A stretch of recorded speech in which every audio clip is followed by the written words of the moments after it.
হরে কৃষ্ণ কৃষ্ণ কৃষ্ণ হরে হরে, হরে রাম রাম রাম হরে হরে।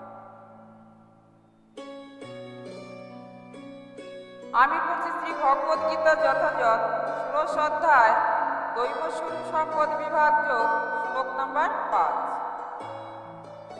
দৈবীয় সম্পদ বিমক্ষায়ম নিবদ্ধায় আশ্বর্যম মদ্দায়ম মা সূর্যয়ম সম্পদয়ম দৈবীয়ম অভিজাতয়ম শ্রী পাণ্ডব। গীতার গান। দৈবী সম্পদ যে তার মুক্তির কারণ, আশ্বরীয় সম্পদ হয় সংসার বন্ধন।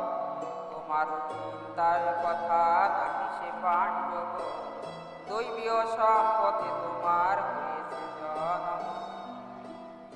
অনুবাদ: দৈবী সম্পদ মুক্তি অনুকূল, আর আসরিক সম্পদ বন্ধনের কারণ বলেই যেন বিবেচিত হয়।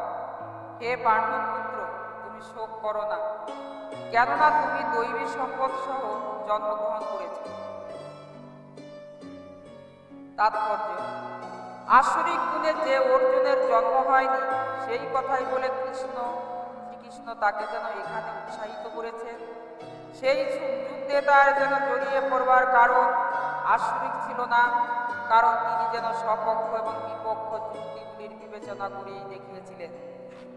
তিনি বিবেচনা করে করছিলেন যে ভীম এবং দ্রোণের মতো যেন সম্মানীয় পুরুষদের হত্যা করা ঠিক হবে কি না। ভীষ্ম এবং দ্রোণের মতো যেন সম্মানীয় পুরুষদের হত্যা করা ঠিক হবে কিনা সেটাই বলেছিলেন। সুতরাং তিনি ক্রোধ, দম্ভ অথবা নিষ্ঠুরতার দ্বারা প্রভাবিত হয়ে কর্ম করেছিলেন না, তাই তিনি যেন আসরিক গুণ সম্পন্ন ছিলেন না। শত্রুর উদ্দেশ্যে বাণ নিক্ষেপ করা ক্ষত্রিয়দের ধর্ম এবং তার এই কর্ম থেকে যেন নিরন্তর হওয়াকে যেন আসরিক বলেই মনে করা হবে। সুতরাং অর্জুনের শোক করবার কোনো কারণ ছিল না। যিনি জীবনের বিভিন্ন বর্ণ এবং আশ্রমোচিত এবং আচরণ করেন, তিনি যেন দিব্য স্থির অধিষ্ঠিত।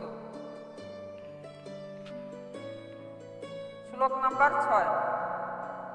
দ্রব্যয়ম ভূত স্বর্গয়ম লোক অশ্বিনয়ম দৈবয়ম আশ্বর ইভয় জয় দৈব বিস্তরস্বয়ম রক্ত অশ্বরয়াম পার্থ মেয়ম সেন।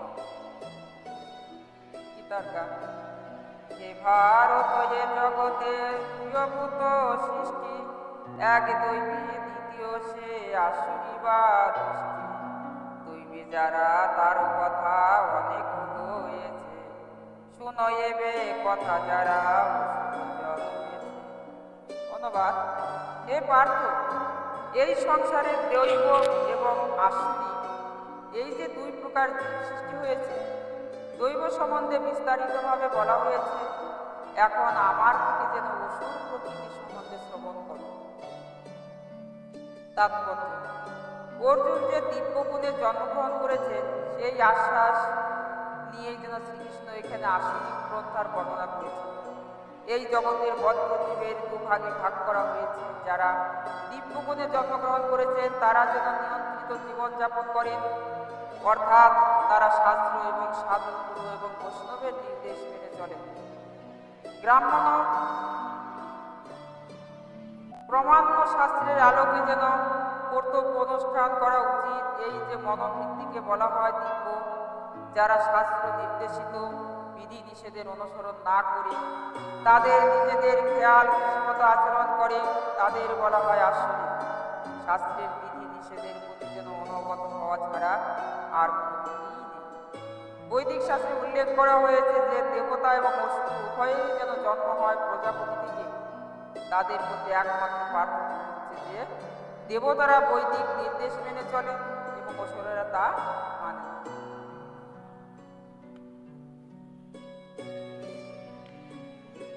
হরে কৃষ্ণ কৃষ্ণ কৃষ্ণ হরে হরে, হরে রাম রাম